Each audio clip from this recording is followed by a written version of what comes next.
Assalamualaikum warahmatullahi wabarakatuh. Halo, kembali lagi dengan saya Nurhati Jagusti, NPM 2020-01-054, kelas manajemen 6B, program studi manajemen, Fakultas Ekonomi dan Bisnis, Universitas Muhammadiyah Mamuju. Nah, di sini saya akan membahas tentang paradigma Islam tentang ilmu ekonomi part 2. Di sini ada 2 poin. Yang pertama, teori ilmu ekonomi. Yang kedua, ayat Al-Quran dan hadis yang relevan. Baiklah, saya akan membahas poin yang pertama, yaitu teori ilmu ekonomi.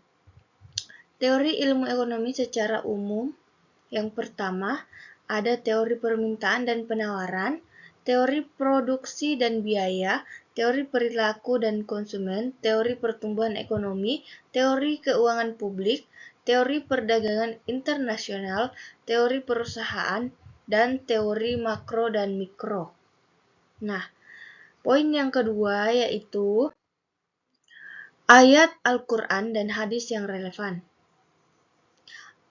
Ayat pertama yaitu, dan janganlah kamu berjalan di muka bumi ini dengan sombong, karena sesungguhnya kamu sekali-kali tidak dapat menembus bumi, dan sekali-kali kamu tidak akan sampai kepada tinggi gunung. Surah Al-Isra ayat 17.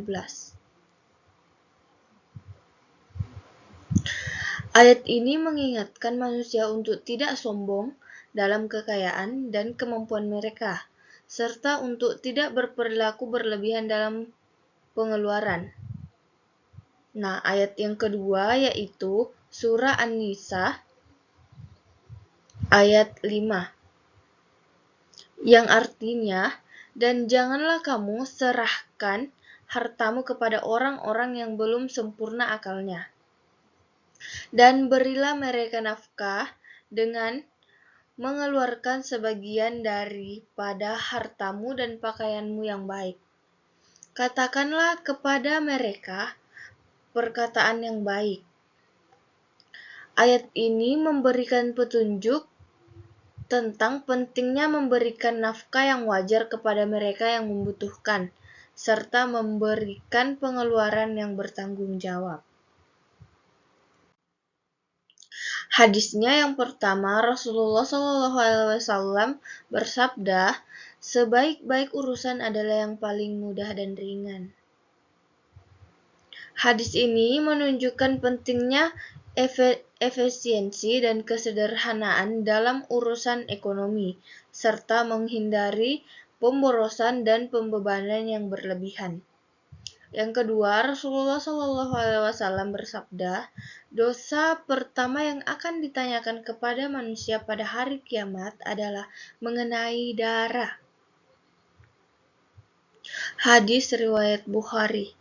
Hadis ini menekankan pentingnya menghormati hak milik orang lain, termasuk hak ekonomi, dan menghindari perbuatan yang merugikan orang lain dalam transaksi ekonomi.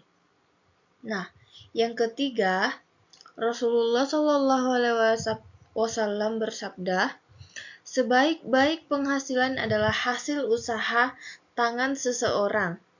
Pentingnya usaha dan yang sendiri. Hadis riwayat Bukhari. Hadis ini mengajarkan kerja keras dalam mencari penghasilan halal dan bermanfaat, serta menghindari ketergantungan yang berlebihan pada orang lain.